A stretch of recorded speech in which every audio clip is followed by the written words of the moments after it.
Sejarah dunia yang disembunyikan. Bagian 1. Awal mula Tuhan mengawasi pantulannya. Kaca pelihat alam semesta. Pada suatu masa tidak ada waktu sama sekali. Waktu hanyalah ukuran untuk perubahan posisi benda-benda di alam raya, dan yang diketahui para ilmuwan, mistis, atau orang gila. Pada masa permulaan, tidak ada benda di alam raya. Misalnya, 1 tahun adalah satu ukuran dari pergerakan bumi mengitari matahari. 1 hari adalah ulangan putaran bumi pada porosnya. Karena baik bumi maupun matahari ada dengan sendirinya sejak awal. Para penulis Alkitab tidak pernah berniat mengatakan bahwa segalanya diciptakan dalam 7 hari, dalam artian perhitungan hari biasa. Kendatipun tiada materi, ruang, dan waktu pada awalnya, sesuatu harus terjadi untuk membuat yang lainnya bermula. Dengan kata lain, sesuatu harus telah terjadi sebelum ada apa-apa. Ketika belum ada benda apapun, saat satu hal yang pertama harus terjadi, tepat untuk mengatakan bahwa yang pertama terjadi pasti sangat berbeda dari kejadian-kejadian lainnya yang kami catat dalam istilah hukum fisika. Mungkin masuk akal untuk mengatakan bahwa yang kali pertama terjadi lebih merupakan kejadian mental daripada kejadian fisik. Gagasan tentang kejadian mental yang menghasilkan efek fisika mungkin pada awalnya tampak kontraintuitif, tetapi kenyataannya itu adalah sesuatu yang kita alami sepanjang waktu. Misalnya, apa yang terjadi ketika gagasan muncul dalam benak saya, seperti aku hanya harus mengulurkan tanganku dan membelai pipinya, merupakan sebuah denyutan yang melontarkan sebuah sinaps dalam otak saya. Sesuatu seperti aliran listrik yang menggerakkan saraf lengan dan tangan saya bergerak. Bisakah contoh sehari-hari ini mengatakan kepada kita segalanya tentang asal-usul kosmos? Awal sebuah dorongan pasti berasal dari suatu tempat. Tetapi di mana? Sebagai anak-anak, tidaklah kita merasa terheran-heran ketika kali pertama melihat kristal tercetus di dasar solusi. Seolah sebuah dorongan diperas keluar dari satu dimensi ke dimensi yang berikutnya.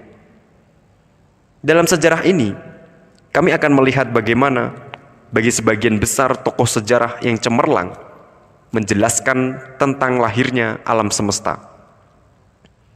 Transisi misterius dari nirmateri ke materi dengan cara sedemikian rupa.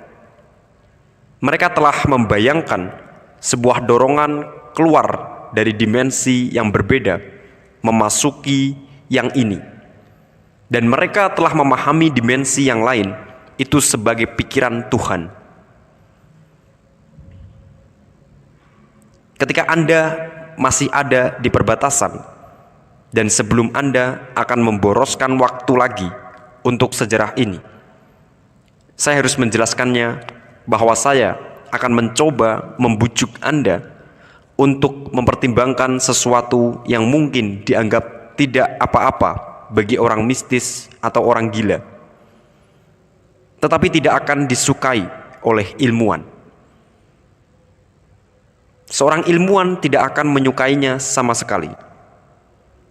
Kini pada umumnya, para pemikir kelas atas, akademisi seperti Richard Dawkins, De Carlos Simoni, profesor dari Public Understanding of Science di Oxford, dan tokoh-tokoh materialis militan lainnya yang mengatur dan memelihara pandangan dunia ilmiah, pikiran Tuhan tidak lebih baik daripada gagasan laki-laki tua berambut putih di atas awan.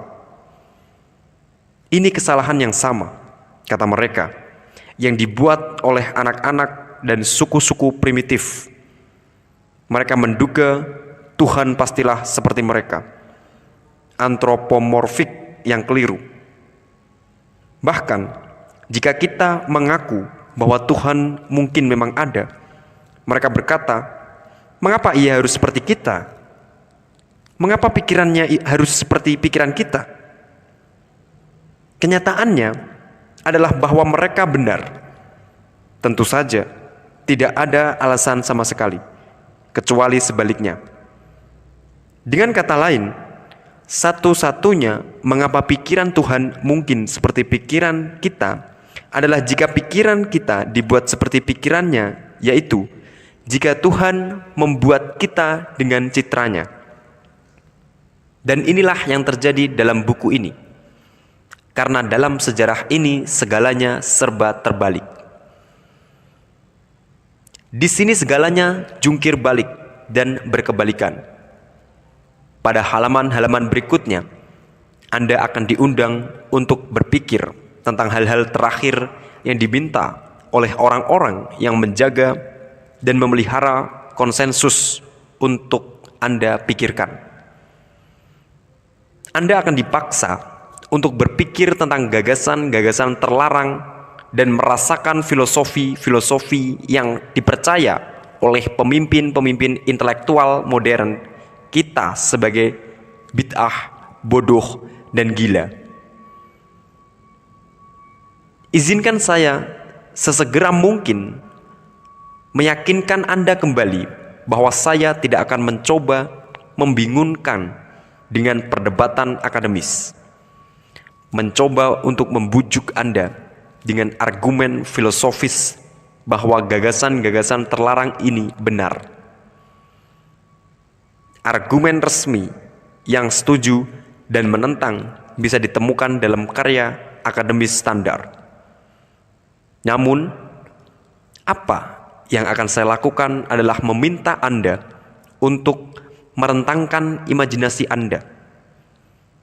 Saya ingin Anda membayangkan bagaimana rasanya melihat dunia dan sejarahnya dari sudut pandang sejauh mungkin dari titik yang pernah Anda pelajari. Para pemikir kita yang paling maju akan merasa sangat ketakutan dan pasti akan menasehati Anda untuk tidak bermain-main dengan gagasan itu sama sekali.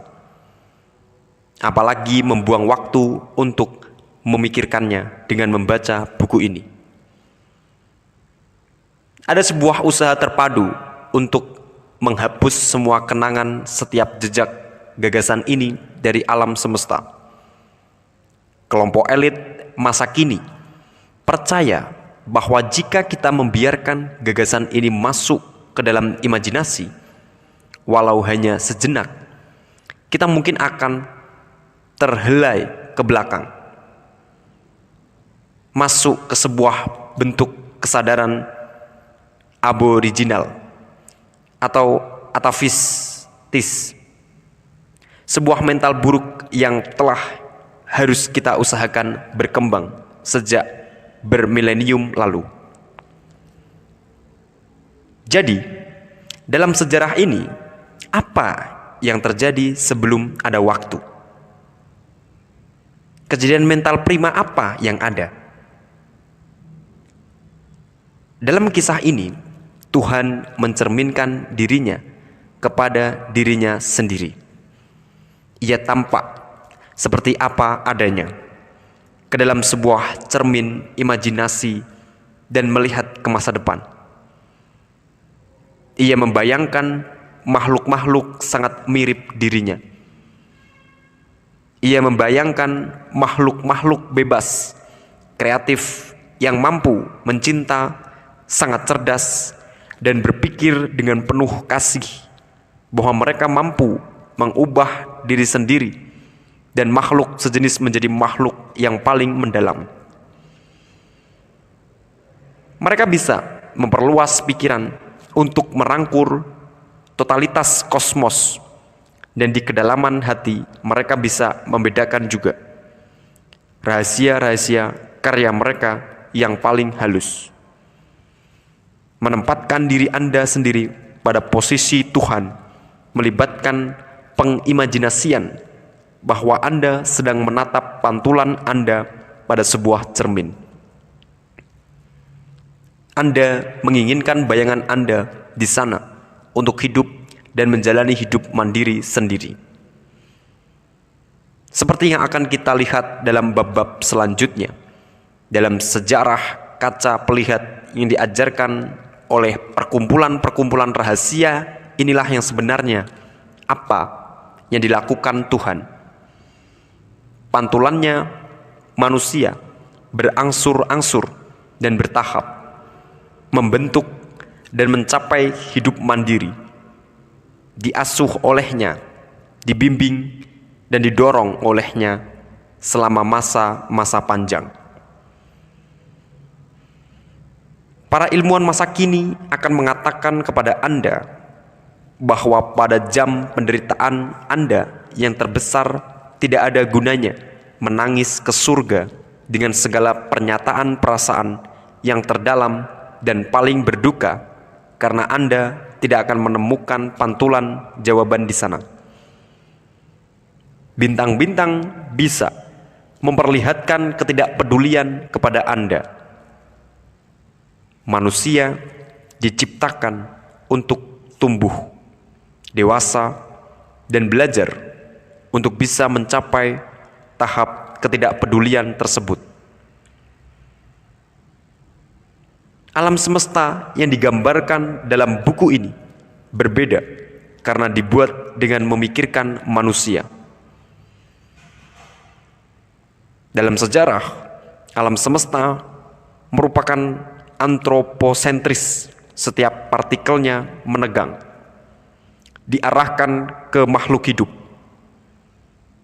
Alam semesta ini telah mengasuh kita dari milenia ke milenia, membuai, membantu hal unik berupa kesadaran manusia untuk berkembang dan membimbing setiap orang sebagai pribadi menuju masa-masa terbesar dalam kehidupan kita. Ketika Anda menangis, alam semesta menoleh kepada Anda dengan simpati. Ketika Anda mendekati persimpangan besar kehidupan, seluruh alam semesta menahan napasnya untuk melihat arah mana yang Anda akan pilih. Para ilmuwan mungkin berbicara tentang misteri dan keajaiban alam semesta, tentang setiap partikel di dalamnya tersambung pada setiap partikel lainnya oleh tarikan gravitasi penuh. Mereka mungkin menjelaskan fakta-fakta mencengangkan, seperti bahwa setiap pribadi kita berisi jutaan atom yang pernah ada dalam tubuh Julius Caesar. Mereka mungkin mengatakan bahwa kita adalah debu bintang, tetapi hanya dalam artian sedikit penyesalan bahwa atom-atom yang membentuk kita terbuat dari hidrogen dalam bintang-bintang yang meledak jauh sebelum tata surya kita terbentuk. Karena hal terpenting adalah ini, betapapun mereka menghiasinya dengan retorika, misteri, dan keajaiban, alam semesta mereka adalah alam semesta dari kekuatan buta. Dalam alam semesta ilmiah, materi datang sebelum pikiran. Pikiran adalah materi yang tak terduga, tidak penting, dan tidak ada hubungannya dengan materi seperti seorang ilmuwan menjelaskan sejauh itu, sebuah penyakit materi. Pada sisi lain, dalam alam semesta, materi sebelum pikiran yang dijelaskan buku ini, hubungan antara pikiran dan materi jauh lebih akrab. Hubungan itu adalah hubungan dinamis yang hidup. Segalanya dalam alam semesta ini hidup dan sadar hingga taraf tertentu, menanggapi kepekaan dan kecerdasan hingga kebutuhan kita yang terdalam dan terlembut. Dalam alam semesta materi pikiran, tidak saja materi timbul dari pikiran Tuhan, tetapi ia diciptakan untuk memberikan keadaan yang sesuai dengan pikiran manusia. Lebih lagi, pikiran manusia masih tetap sebagai pusat dari kosmos, mengasuhnya dan menanggapi keperluannya. Oleh karena itu, materi digerakkan oleh pikiran manusia mungkin tidak untuk lingkup yang sama, tetapi dalam cara yang sama, bahwa materi digerakkan oleh pikiran Tuhan. Pada 1938,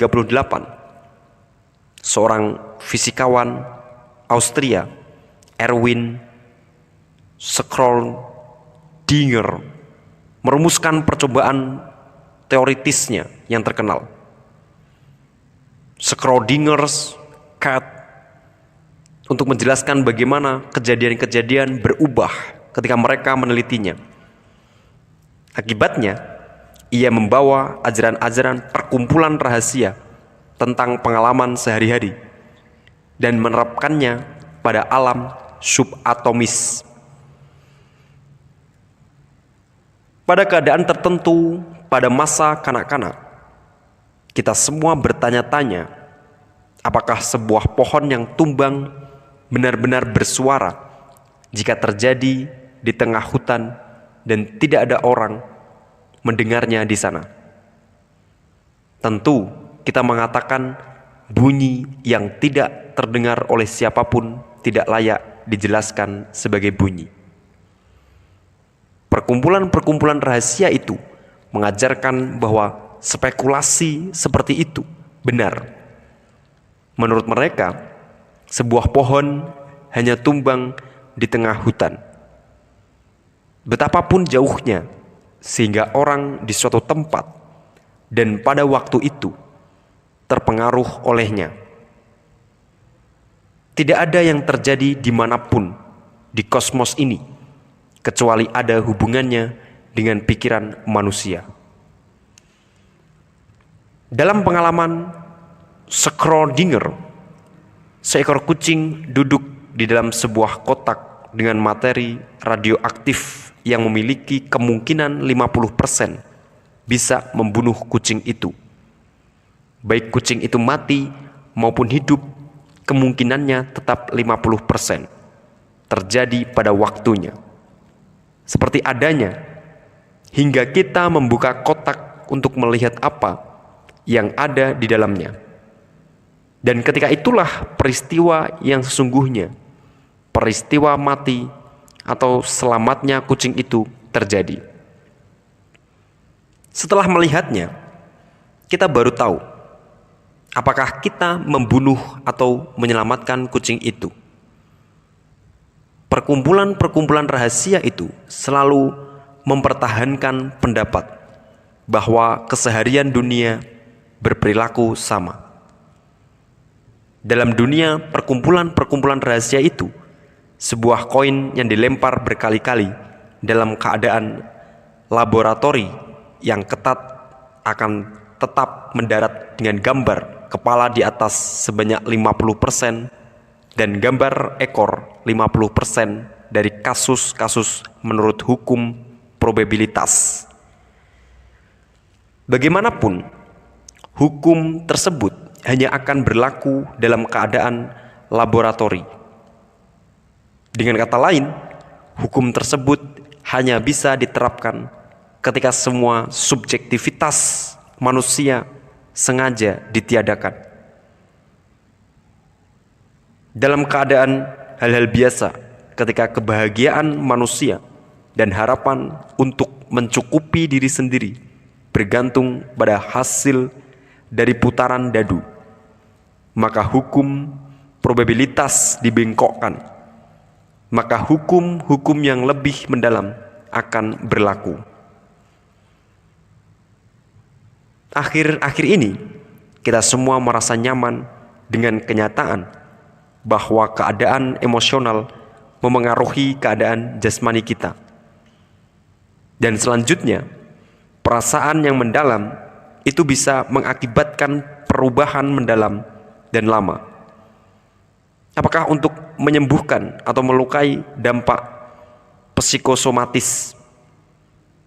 Namun, dalam alam semesta yang dijelaskan buku ini, keadaan emosional kita langsung memengaruhi keadaan luar tubuh kita juga.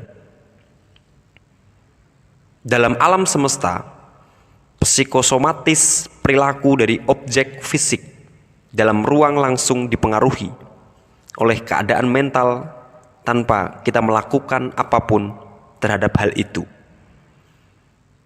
Kita bisa menggerakkan materi dengan cara memandanginya.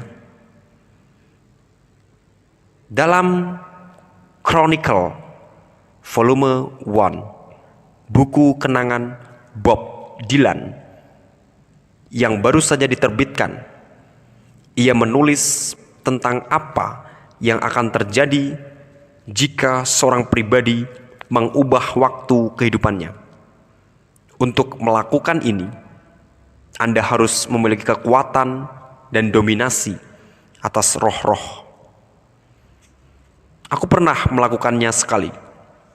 Ia menulis bahwa pribadi seperti itu mampu untuk melihat ke dalam hati benda-benda, kebenaran sejati, hal-hal bukan metaforis juga, tetapi benar-benar melihat, seperti menatap logam dan membuatnya meleleh. Melihat seperti apa adanya, dengan kata-kata keras dan pemahaman keji. Perhatikan penekanan bahwa ia tidak sedang berbicara tentang metaforis. Ia sedang berbicara langsung dan sangat jelas tentang sebuah kearifan kuno yang kuat, dilestarikan dalam perkumpulan-perkumpulan rahasia. Sebuah kearifan yang didalami oleh seniman-seniman besar, penulis dan pemikir yang telah membentuk budaya kita. Inti dari kearifan ini adalah percaya bahwa loncatan terdalam dari kehidupan mental kita adalah juga loncatan terdalam dari dunia fisik, karena alam semesta dari perkumpulan-perkumpulan rahasia semua kimiawi adalah psikokimiawi. Dan cara-cara ketika konten fisik alam semesta menjawab jiwa manusia dijelaskan oleh hukum-hukum yang lebih dalam dan berkuasa daripada hukum ilmu pengetahuan materi. Penting untuk menyadari bahwa hukum-hukum yang lebih dalam berarti lebih dari sekadar keberuntungan yang dialami oleh para penjudi atau kebetulan yang terjadi dalam 3 serial kejadian. Tidak, menurut hukum ini perkumpulan-perkumpulan rahasia berarti hukum yang saling jalin sendiri menjadi anyaman kehidupan pribadi pada tingkatan yang paling intim. Juga berpola besar dan rumit dari urutan takdir yang telah membentuk sejarah dunia. Teori dalam buku ini adalah bahwa kejadian-kejadian yang biasa kita jelaskan dalam istilah politik, ekonomi, atau bencana alam bisa dilihat lebih menguntungkan dalam istilah yang lain, lebih berpola spiritual. Semua pemikiran yang serba terjungkir balik dari perkumpulan-perkumpulan rahasia itu semuanya yang aneh dan membingungkan dalam akar kata yang berikutnya dari kepercayaan bahwa pikiran mendahului materi. Kami hampir tidak mempunyai bukti untuk melanjutkan ketika memutuskan bahwa apa yang kami percaya terjadi pada awal waktu. Tetapi pilihan yang kami ambil memiliki implikasi besar sekali untuk pengertian kita tentang cara dunia berjalan. Jika Anda percaya bahwa materi datang sebelum pikiran, Anda harus menjelaskan bagaimana sebuah kesempatan yang datang bersamaan dari bahan kimiawi menciptakan kesadaran yang sulit. Jika sebaliknya, Anda percaya bahwa materi diendapkan oleh sebuah pikiran kosmis, Anda memiliki masalah yang sama sulitnya untuk menjelaskan bagaimana dan memberikan sebuah contoh kerja. Dari pendeta-pendeta di kuil-kuil Mesir hingga ke perkumpulan-perkumpulan rahasia, dari Pythagoras hingga Rudolf Steiner, orang Austria yang memulai pada akhir abad ke-19 hingga awal abad 20. Contoh ini selalu dipahami sebagai sebuah rangkaian pemikiran yang berasal dari pikiran kosmis.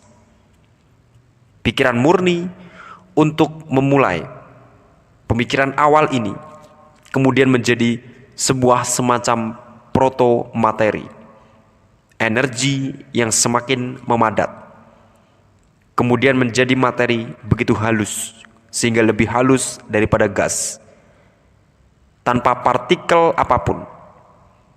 Akhirnya emanasi itu menjadi gas, kemudian cairan, dan akhirnya padat. Kevin Warwick adalah profesor dari Cybernetics di Reading University dan salah satu dari pencipta kecerdasan tiruan yang terkemuka. Bekerja dalam lingkungan persaingan yang ramah bersama teman seangkatannya di MIT, Amerika Serikat.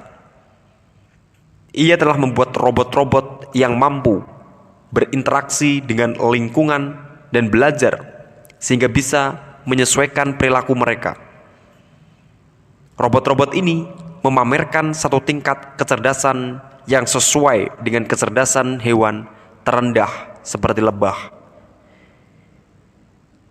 Dalam 5 tahun, katanya, robot-robot akan mencapai tingkat kecerdasan kucing, dan dalam 10 tahun mereka akan setidaknya secerdas manusia. Ia juga sedang membuat sebuah generasi baru komputer robot yang diharapkannya mampu merancang dan membuat komputer lainnya. Setiap tahapan membuat komputer yang lebih rendah satu tingkat di bawahnya. Menurut para kosmolog, dunia kuno dan perkumpulan-perkumpulan rahasia, pancaran kosmis dari pikiran kosmis harus dipahami dengan cara yang sama. Ketika bergerak ke bawah dalam sebuah hierarki dari yang lebih tinggi dan lebih berkuasa, dan merupakan prinsip yang menjalar ke yang lebih sempit dan lebih khusus. Tiap-tiap tingkat menciptakan dan mengarahkan ke tingkatan yang ada di bawahnya.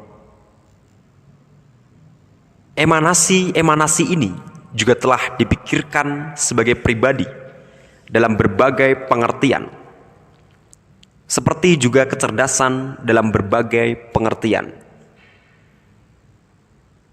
Ketika saya melihat Kevin Warwick memperlihatkan penemuannya kepada teman-temannya di Royal Institute pada 2001, ia dikritik oleh kesadaran implikasi karena menyatakan bahwa robot-robotnya cerdas dan lain-lain. Namun, yang tidak bisa disangkal kebenarannya adalah bahwa otak robot-robot ini tumbuh menjadi sesuatu seolah hidup.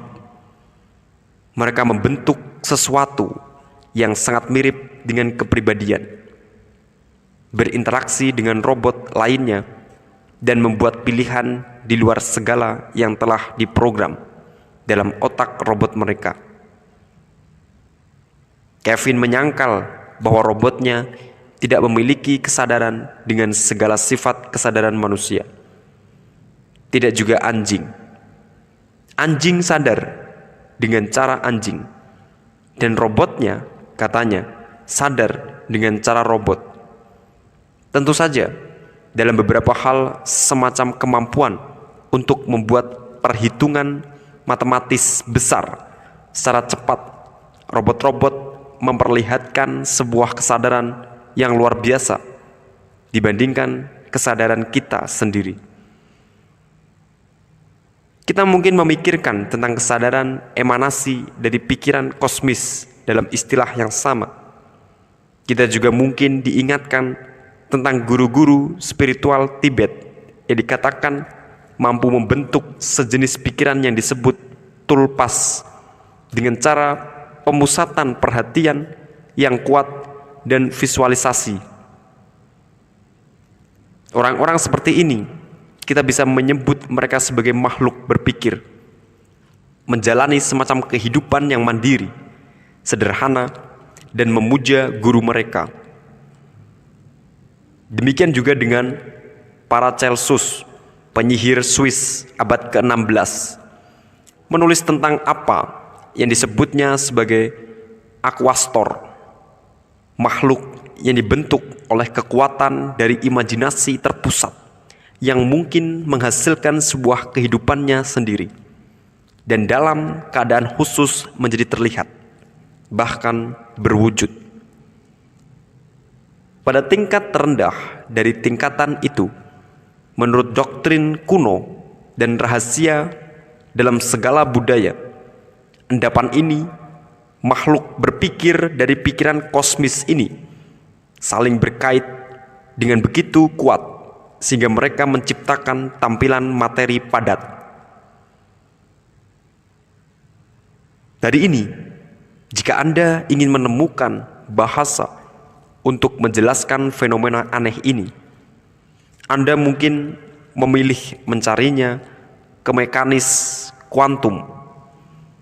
Tetapi dalam kelompok-kelompok rahasia ini saling jalin dari kekuatan tak terlihat untuk menciptakan perwujudan dunia materi sudah dipahami sebagai jaring cahaya dan warna, atau dengan menggunakan istilah alkimia matriks. Ilmuwan terkemuka bertanya, apakah kehidupan hanya sebuah mimpi? Kepala berita ini muncul di Sunday Times pada Februari 2005. Kisah itu menceritakan Sir Martin Rees, bangsawan astronomi Inggris, berkata, lebih dari beberapa dekade komputer telah berkembang dari hanya mampu menciptakan pola-pola sangat sederhana hingga menjadi mampu menciptakan dunia-dunia maya dengan banyak detail. Jika kecenderungan itu berlanjut, kita bisa bayangkan komputer akan menciptakan dunia-dunia yang mungkin bahkan serumit dunia yang kita tinggali sekarang ini. Ini membangkitkan pertanyaan filosofis. Bisakah kita sendiri berada di dalam sebuah stimulasi seperti itu? Dan bisakah apa yang kita pikir adalah alam semesta menjadi semacam kubah surga daripada hal yang nyata? Dalam beberapa hal kita mungkin bisa menjadi ciptaan lebih dari stimulasi itu. Kisah yang lebih luas telah membuat para ilmuwan terkemuka di seluruh dunia semakin tertarik oleh tingkat kehalusan mengagumkan yang penting bagi kita untuk berkembang. Dan ini membuat mereka bertanya-tanya, apa yang nyata sesungguhnya? Akhir-akhir ini, perkembangan ilmu pengetahuan, novel-novel, dan film-film telah membuat kita terbiasa dengan gagasan bahwa kebiasaan sehari-hari yang kita anggap sebagai kenyataan bisa jadi merupakan sebuah kenyataan virtual. Philip K. Dick, yang mungkin adalah penulis pertama yang memulai gagasan ini dalam budaya pop, sangat tegas dalam kearifan yang berhubungan dengan keadaan-keadaan pengganti dan dimensi sejajar. Novelnya Do Androids Dream All Electric Sheep difilmkan sebagai Blade Runner. Film-film lain dengan tema seperti ini termasuk Minority Report, juga berdasarkan sebuah buku karya Dick, Total Recall, The Truman Show, and Eternal Sunshine of the Spotless Mind. Namun yang terhebat adalah The Matrix. Dalam The Matrix, polusi jahat yang menakutkan mengenakan pelindung dalam dunia maya yang kita sebut kenyataan untuk mengendalikan kita dari tujuan jahat mereka sendiri. Setidaknya sebagian ini merupakan cerminan dari ajaran sekolah-sekolah misteri dan perkumpulan-perkumpulan rahasia. Mereka semua makhluk hidup di balik cadar ilusi merupakan bagian dari hierarki endapan dari pikiran Tuhan. Beberapa memperlihatkan ambivalensi moral yang mengganggu. Ini adalah makhluk-makhluk yang dialami orang-orang dari dunia kuno sebagai dewa-dewa mereka, roh dan iblis. Kenyataan bahwa beberapa ilmuwan ternama mulai melihat lagi kemungkinan-kemungkinan dalam cara yang sangat kuno untuk melihat pada kosmos merupakan tanda yang mendukung mesti kepekaan modern memiliki sedikit kesabaran terhadap metafisika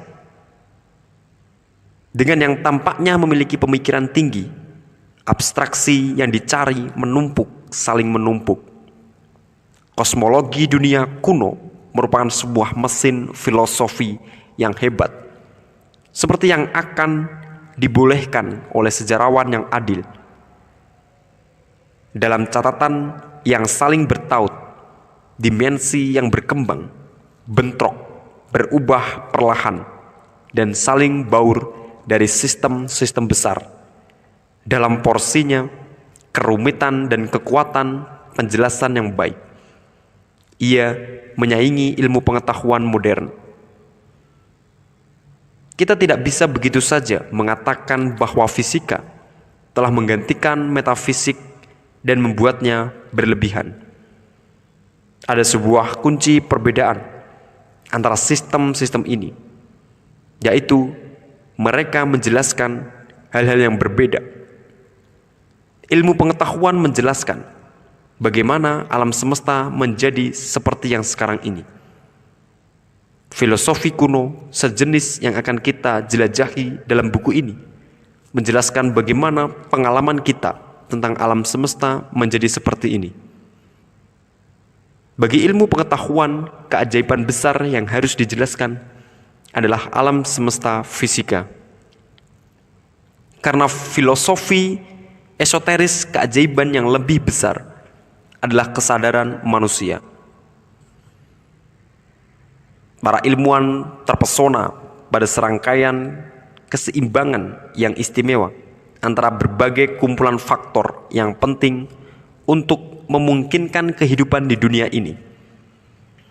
Mereka berbicara dalam lingkup keseimbangan antara panas dan dingin, kebasahan dan kekeringan. Bumi menjadi begitu jauh dari matahari dan tidak lebih jauh lagi. Matahari dalam keadaan khusus evolusi tidak lebih panas atau lebih dingin. Pada tahap yang lebih mendasar, supaya materi berpadu, kekuatan gaya tarik, dan elektromagnetisme harus menjadi sebuah masing-masing tingkatannya, tidak lebih kuat ataupun lebih lemah, dan seterusnya. Melihat dari sudut pandang filosofi esoteris, kita bisa mulai menyaksikan bahwa serangkaian hal yang sama hebatnya dari keseimbangan telah menjadi penting untuk membuat kesadaran subjektif seperti apa adanya. Dengan kata lain, memberikan susunan yang dimiliki untuk pengalaman kita. Keseimbangan yang saya bicarakan lebih daripada memiliki keseimbangan pikiran dalam artian sehari-hari. Maksud saya, memiliki emosi yang sehat dan tidak terlalu kuat. Saya membicarakan hal yang lebih dalam, sesuatu yang penting.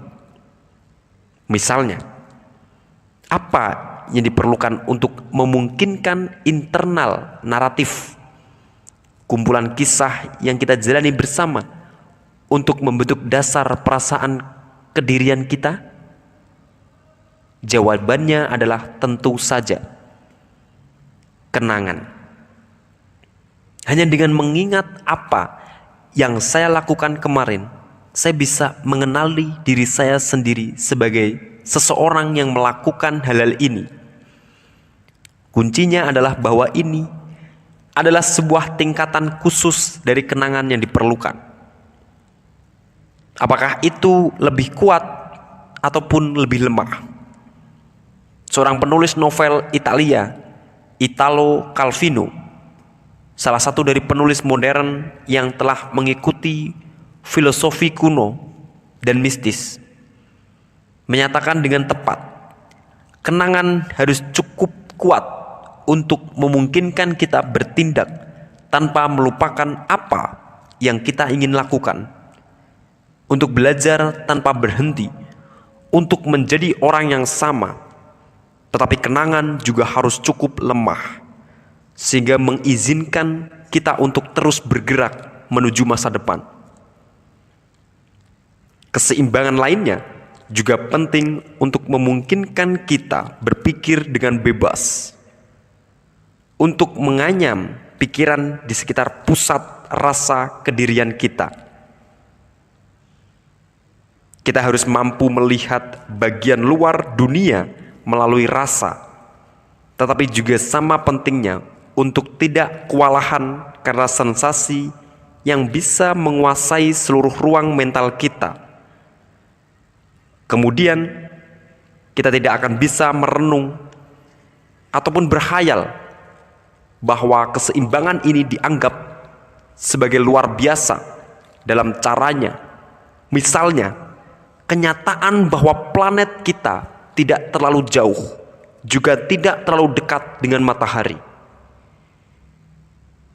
Kita juga memiliki kemampuan untuk menggerakkan titik kesadaran di sekitar kehidupan. Bagian dalam kita seperti sebuah kursor pada sebuah layar komputer. Sebagai hasil dari ini, kita memiliki kebebasan untuk memiliki apa yang kita pikirkan. Jika tidak memiliki hak, keseimbangan, keterikatan, dan kebebasan dari dorongan bagian dalam kita, seperti juga dari persepsi tentang dunia luar, maka saat ini juga Anda tidak akan memiliki kemerdekaan memilih untuk menjauhkan perhatian Anda dari halaman yang Anda lihat sekarang, dan tidak ada kemerdekaan untuk memikirkan hal lainnya lagi. Dan sangat penting, jika keadaan yang paling mendasar dari kesadaran manusia tidak ditandai dengan kumpulan keseimbangan yang sangat halus, tidak akan mungkin untuk kita berpikir bebas atau bebas berbuat. Ketika tiba pada titik tertinggi dari pengalaman manusia, apa yang disebut psikolog Amerika Abraham Maslow sebagai puncak pengalaman, bahkan keseimbangan yang lebih lembut pun dibutuhkan. Misalnya, kita mungkin diminta untuk membuat keputusan pada titik balik besar dalam kehidupan kita. Lagi, ini umum. Jika bukan pengalaman manusia universal, yang jika kita coba untuk kembangkan apa yang benar untuk dilakukan dalam hidup dengan menggunakan kecerdasan kita. Jika kita mengerjakannya dengan sepenuh hati, jika kita bersabar dan baik, kita bisa hanya membedakan hal yang benar untuk dilakukan. Dan begitu membuat keputusan yang benar, jalan pilihan dari tindakan itu mungkin akan memerlukan semua kekuatan kemauan yang ada pada kita. Mungkin selama kita bisa bertahan, jika kita akan berhasil menyelesaikannya. Ini tepat di tengah-tengah dari apa yang dimaksudkan pengalaman hidup sebagai seorang manusia.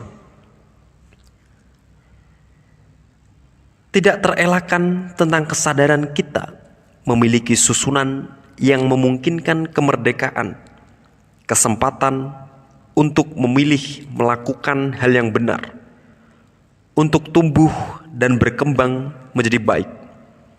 Mungkin bahkan orang-orang yang bersifat pahlawan, kecuali jika Anda percaya pada takdir, yang mengatakan bahwa itu memang sudah seharusnya terjadi. Oleh karena itu, kesadaran manusia merupakan keajaiban. Jika hari ini kita berniat mengabaikannya, orang-orang kuno justru tergugah karena kehebatannya.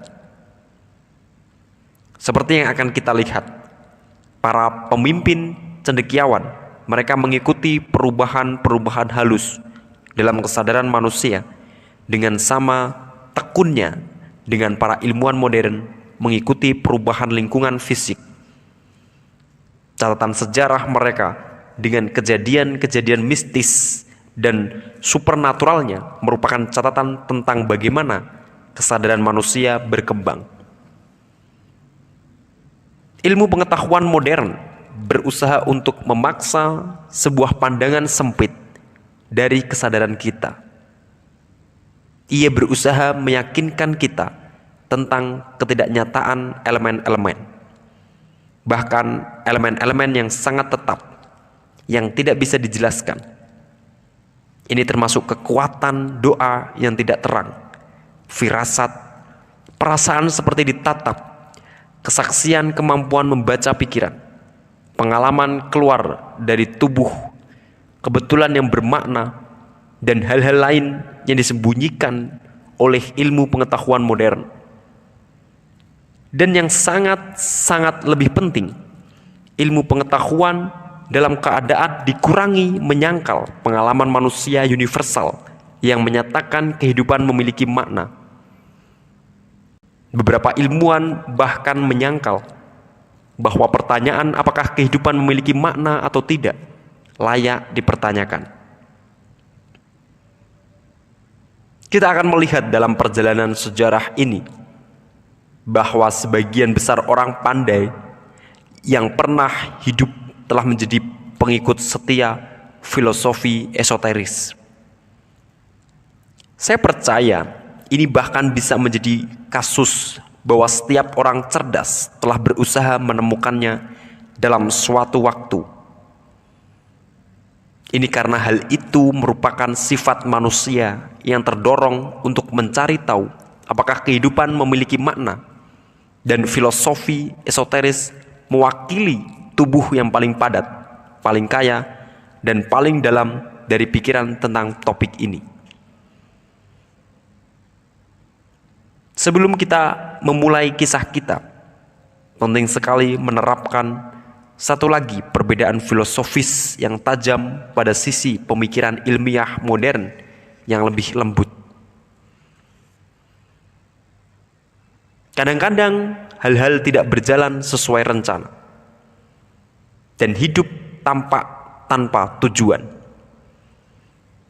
Namun, Kemudian pada lain waktu, kehidupan kita tampak memiliki makna. Misalnya, kehidupan kadang-kadang tampak seolah menikung di tempat yang salah.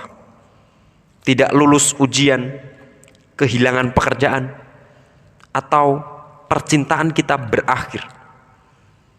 Tetapi kemudian kita menemukan pekerjaan yang sesungguhnya, atau cinta sejati sebagai akibat dari semua yang tampak sebagai kesalahan. Atau terjadi ketika seseorang memutuskan untuk membatalkan masuk ke dalam pesawat yang kemudian jatuh. Jika hal seperti itu terjadi, kita mungkin merasa seolah seseorang di atas sana menjaga kita, bahwa langkah kita telah dibimbing. Kita mungkin memiliki perasaan yang semakin tinggi dari kegentingan hidup. Betapa mudah hal-hal berubah menjadi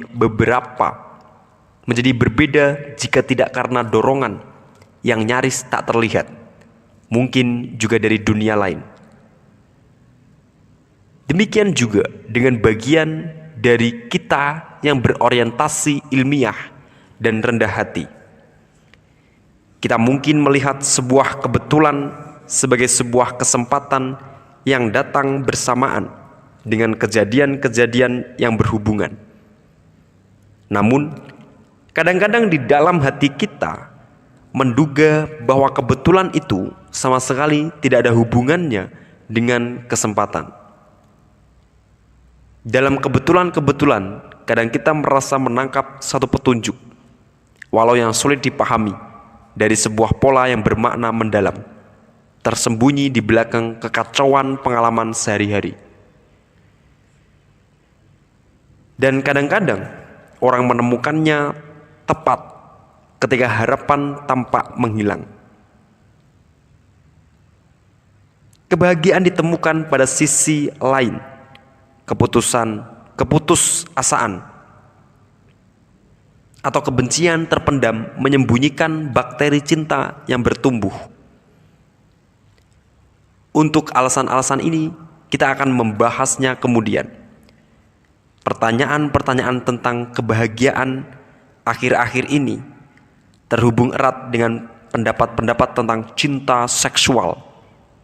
Jadi sering pengalaman jatuh cinta yang memberi kami perasaan bahwa ini memang sudah seharusnya terjadi. Baru-baru ini, para ilmuwan terkemuka dikutip secara luas telah membual bahwa ilmu pengetahuan nyaris menemukan penjelasan atau makna dari segala hal dalam kehidupan dan alam semesta. Ini biasanya dalam hubungannya dengan teori senar. Sebuah teori, kata mereka, singkatannya disusun dari segala kekuatan alam, yang akan menggabungkan hukum gaya tarik dengan fisik dunia kuantum. Maka kita akan bisa menghubungkan hukum-hukum yang masuk akal, yang mengatur objek-objek yang bisa kita mengerti dengan perilaku fenomena yang sangat berbeda dalam alam subatomis. Begitu teori ini disusun, kita akan memahami tentang susunan, keaslian, dan masa depan kosmos. Kita akan mencatat segala yang ada, karena kata mereka, tidak akan ada yang lainnya.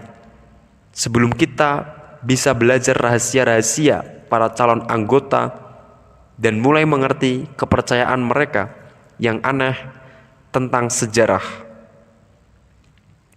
Penting untuk mengerti dengan jelas tentang perbedaan antara makna seperti apa adanya dan hubungannya dengan pertanyaan-pertanyaan tentang kehidupan dan makna seperti yang digunakan para ilmuwan di sini. Seorang pemuda bersiap-siap menemui kekasihnya untuk berkencan, tetapi gadis itu meninggalkannya. Pemuda itu sakit hati dan marah. Ia ingin memahami hal menyakitkan yang terjadi terhadap dirinya. Ketika ia mengejar dan menanyainya, pertanyaan yang diulang-ulangnya adalah mengapa? Karena aku ketinggalan bus, kata gadis itu. Karena aku terlambat keluar dari kantorku. Karena aku sibuk dan tidak memperhatikan waktu. Karena aku tidak senang akan sesuatu. Lalu, pemuda itu mendesak dan terus mendesak hingga mendapatkan apa yang dicarinya. Semacam itu. Karena aku tidak mau berjumpa denganmu lagi. Ketika kita bertanya mengapa, bisa ditanggapi dengan dua cara. Apakah jawaban pertama gadis itu yang terkesan mengelak, yang artinya sama dengan bagaimana, yang mengatakan jawaban-jawaban menuntut tentang sebuah rangkaian sebab dan akibat dari atom berbenturan dengan atom. Atau selain itu, mengapa bisa dipahami dalam cara pemuda itu ingin dijawab, yang merupakan cara untuk mencoba mengorek tujuan. Demikian juga ketika bertanya tentang makna dari kehidupan dan alam semesta. Kita tidak benar-benar bertanya seputar bagaimana, tetapi tentang sebab dan akibat dari bagaimana kondisi dan elemen-elemen yang tepat itu bersatu untuk membentuk materi, bintang, planet, materi organik, dan sebagainya. Kita sekarang bertanya tentang tujuan di belakang itu semua. Jadi, pertanyaan besar tentang mengapa kehidupan, mengapa alam semesta, sebagai sebuah materi dari pembeda filosofis yang paling dasar, tidak bisa dijawab oleh para ilmuwan, atau lebih tepatnya tidak oleh para ilmuwan yang bertindak dalam kapasitas mereka sebagai ilmuwan. Jika kita bertanya, mengapa kita ada di sini? Kita mungkin terperdaya dengan jawaban-jawaban yang seperti jawaban pertama gadis itu. Benar dengan sempurna. Dengan artian jawaban itu benar secara tata bahasa untuk pertanyaan itu. Tetapi menyebabkan kekecewaan dalam hati pemuda itu karena tidak menjawab pertanyaan yang sebenarnya kita harapkan. Kenyataannya adalah bahwa kita semua memiliki sebuah kursi khusus. Mungkin dambaan tidak bisa dihilangkan pada pertanyaan semacam itu untuk dijawab pada tingkatan tujuan. Para ilmuwan yang tidak mengerti perbedaan ini, betapapun cerdasnya mereka sebagai ilmuwan, adalah orang-orang yang dangkal dalam filosofi. Tentu saja kita bebas memilih untuk memberikan bagian dari tujuan dan maksud kehidupan kita. Jika saya memilih untuk bermain sepak bola, maka menendang bola hingga menembus gawang merupakan sebuah tujuan. Namun, keseluruhan kehidupan kita sejak kelahiran hingga kematian tidak bisa bermakna tanpa sebuah pikiran yang hidup sebelumnya untuk memberikan arti. Dan yang sama pun berlaku dari alam semesta. Jadi, ketika mendengar para ilmuwan berbicara tentang alam semesta sebagai sesuatu yang penuh makna, mengagumkan, atau misterius, kita harus ingat bahwa mereka mungkin menggunakan kata-kata dengan sejumlah ketidakjujuran intelektual. Sebuah alam semesta yang ateistis hanya bisa bermakna mengagumkan atau misterius dalam sebuah artian kurang penting, atau agak mengecewakan dalam arti yang sama ketika tukang sulap mengatakan ajaib di panggung, dan benar ketika tiba pada pertimbangan pertanyaan besar tentang kehidupan dan kematian. Semua persamaan dari ilmu pengetahuan sedikit lebih sulit dan jauh dari sekadar mengatakan kami tidak tahu. Hari ini kita didukung untuk menyisihkan pertanyaan-pertanyaan besar tentang kehidupan dan kematian. Mengapa kita di sini? Apa arti kehidupan? Pertanyaan-pertanyaan seperti itu benar-benar tidak ada maknanya. Kita diberitahu begitu, terima sajalah. Dan kita kehilangan beberapa makna tentang betapa anehnya hidup. Buku ini telah ditulis dalam kepercayaan bahwa sesuatu yang bernilai dalam bahaya karena dihirup sekaligus. Dan akibatnya kita tidak terlalu hidup seperti dulu lagi. Saya menyarankan bahwa jika kita melihat pada dasarnya keadaan manusia dari sudut yang berbeda, kita mungkin memahami bahwa ilmu pengetahuan tidak benar-benar tahu sebanyak yang diakuinya, bahwa ia gagal mengungkap apa yang terdalam dan tertinggi dalam pengalaman manusia. Pada bab berikutnya, kita akan mulai membayangkan diri kita sendiri masuk ke dalam pikiran-pikiran dari para anggota dunia kuno dan melihat dunia dari sudut pandang mereka.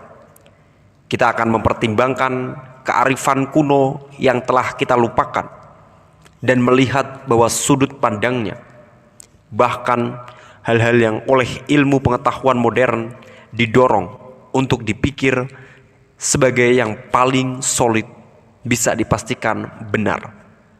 Sebenarnya hanya sebuah materi penafsiran, sedikit lebih dari sebuah tipu daya cahaya.